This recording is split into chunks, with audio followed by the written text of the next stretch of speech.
viewer experience of watching this show is very mentally exhausting and emotionally exhausting. And that is exactly how Rika feels. And the show wants you to feel how Rika feels. They want you to experience what Rika's feeling. And it works. It's working. It's working.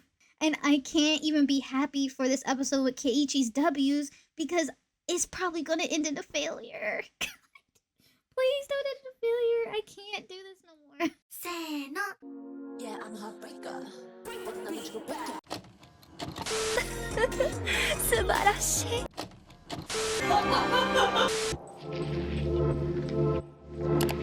It's time for the next episode of Higurashi. After Satoko's freak out from the last episode, I'm just expecting there to be more of that this episode, and I'm not looking forward to it. What else is there left to say? I don't know. Let's just get into it. Oh boy. Toko, God. This is so f***ing sad. Oh my god. We need a therapist on the school grounds.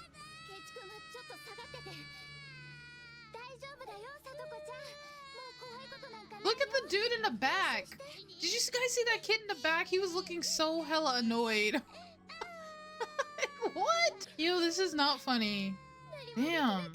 Can you imagine your friend like freaking out like this at school? Like, if this doesn't radicalize you, nothing will. Please, please give us a good twist. First off, it's already getting a little old. Can we please have a good twist in this one? Or what the thing that's different, I want it to be like juicy. I want it to be lit. Like, I want it to be good. You know what I mean? Like I said last episode, hearing Satoko's crying is the worst out of everybody. Her screaming and crying affects me like something about her. The VA, she was on it. Teacher was not. She's never around. She, oh my god.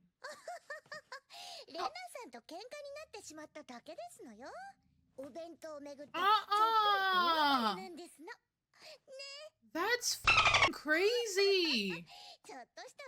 Yo, she playing it off well. Oh, yo, that's crazy. That's like mental.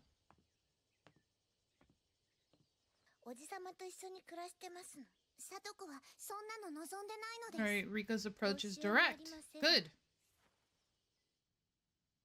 Okay, she tried that route. Now we gotta try something else. Oh. Oh! Not big sister Shion. Actually, she's a little sister. She planted the seed. Oh,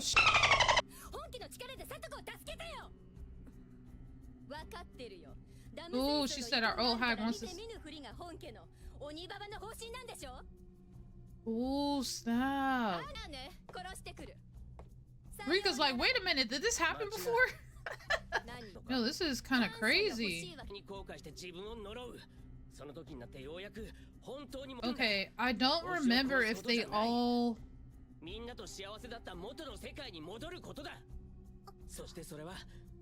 She's like, Rika's like, this is the Keiichi, this is it. This is the one. You tell her, Keiichi, keep her from doing it. Wait a minute. Damn, Shion about it. Shion was always the one to jump to violence, though. She got that dog in her. Did she? I think she did do this in the last series. She really hit him upside the head with a chair. Like, Shion, she's crazy. She can't be the head of the family. It's good she's not the oldest one. She need to be up in that school. She need to be in anger management classes. She's like, no, I can't have you hurt this one. This is the Keiichi that I need. She's seeing the hope in him. She's like, this is the will that we need to beat the timeline. And this Keiichi has it. And he has the power and the influence to influence the others.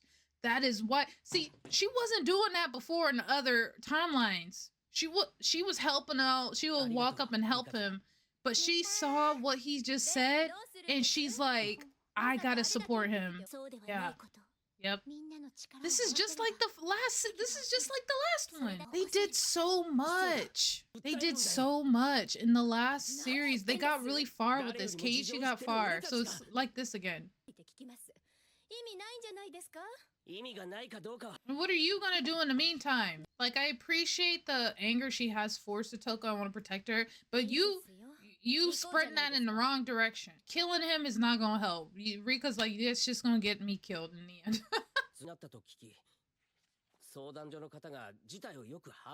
I remember this. They did this exact thing. Went up there to give him a full picture. Keiichi, gotta figure it out. Rika, you don't remember what we're supposed to do?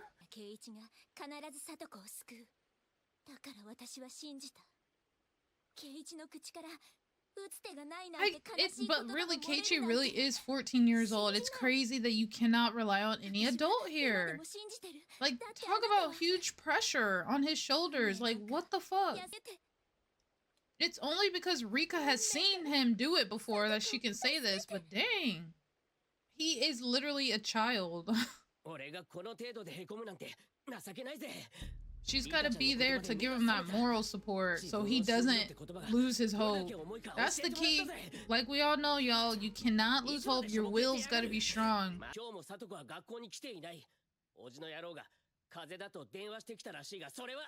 First up, tell everybody what's going on. This is going like how it went in the last series. Gathering up the troops. Phase 1. Doesn't she gotta be at the academy? She took days off to be here.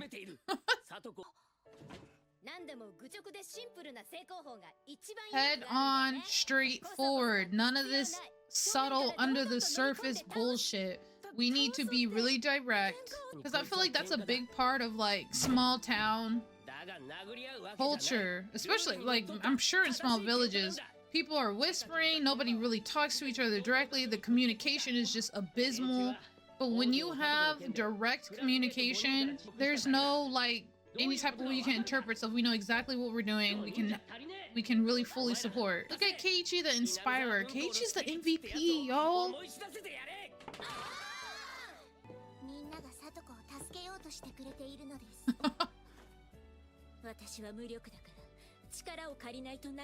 I have no power. I'm a little girl. I need you to do something. Please, you're an adult. Yes. And then they all gonna go to the child welfare services, are they not? Oh, he's like, oh, you brought the whole town with you? See, and that's how it needs to should be in real life. You need to have support. If you don't have nobody show up for you, you fall through the cracks.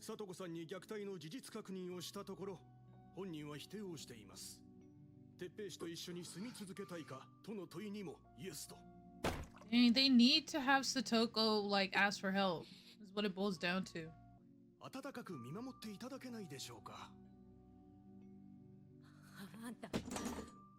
Don't throw the chair.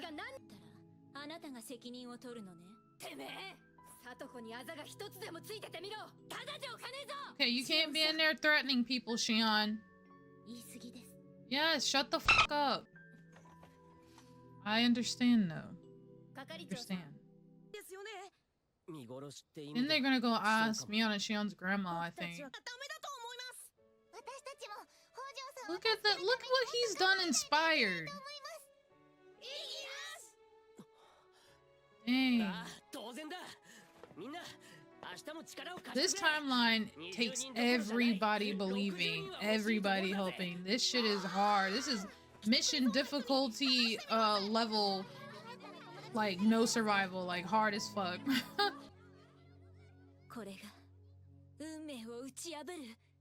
Yeah, she's over here getting excited like, oh shit, I may live. Yo, it's crazy. Must be Enrika having to like just stand around literally having to rely on the NPCs or everybody else. See, this episode was more like setting the stage up. Now, of course, we remember from the past series when Keiichi got everybody in the school. Eventually, he gonna go to Shion Mion's grandma, ask for help. He persuades her. The whole fucking town is gonna show up to CPS, and then the last final step was getting Satoko to ask for help and admit that she needed help because she was straight up denying. And I remember it was just so hard. Like, that was so hard. I can't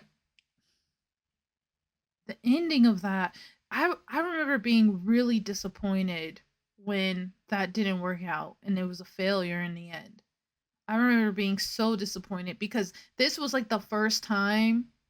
Yeah, this was, I think, in the old series, this was one of the first times where we actually saw some success. Like, success, it was back to back wins, like back to back W's until the end, and just feeling so disappointed. Like, but I also think this is where Rika in the old series saw the power of Keiichi.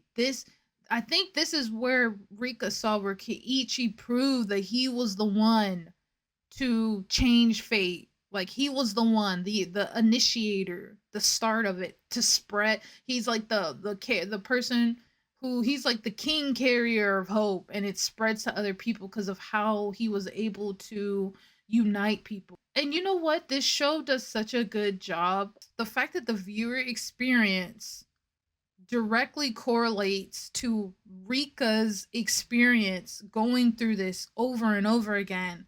It's kind of genius. Like, I'm not even joking. And I think it's executed so well because I'm at the point right now where I'm tired of this. I'm tired of seeing this happen. Now, we're not Rika, we're not getting killed over and over again. But like, it's like, again, obviously we can imagine being Rika, but seriously, the fatigue, the being tired, having, you saw her face at the end there where she was like, holy shit, this is the power of like hope and shit. Like, this is the power that is like, this whole season I've been like, yo, Rika, what is Rika doing? What is Rika doing? Like, why isn't she doing more? She's just waiting to see something that gives her a signal that this is the one. This is the one where I need to really put in some effort. This is the one where I need to really pay attention and help steer Keiichi in the right direction, like slightly push him to the right or left so he stays on the right path. And then he will soar. He will like he will evolve and blossom, and he'll help win, and I survive. Right, is basically Rika. So when she saw Keiichi's speech in the classroom and saw how he was like calming Shion down, Shion over here about to activate the fucking virus inside of her and go kill people for like just totally throw the whole timeline off, ruin everything. How he was able to pull her back, center her, and then inspire hope. She was like, okay, this is the one where I need to really wake up now and like make sure all the players are involved, because I just say all this to say, the viewer experience of watching this show is very mentally exhausting, honestly, and emotionally exhausting. And that is exactly how Rika feels. And the show wants you to feel how Rika feels. They want you to experience what Rika's feeling. And it works. It's working. It's working. Oh my god. But I know this probably is not gonna work out. I can't bring myself to be happy with what's going on when I feel like, see, this is this is Higurashi, the trick.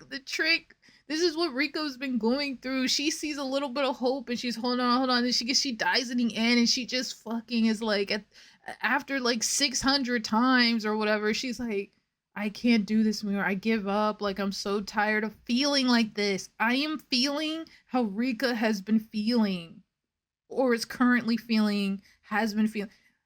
I'm tired.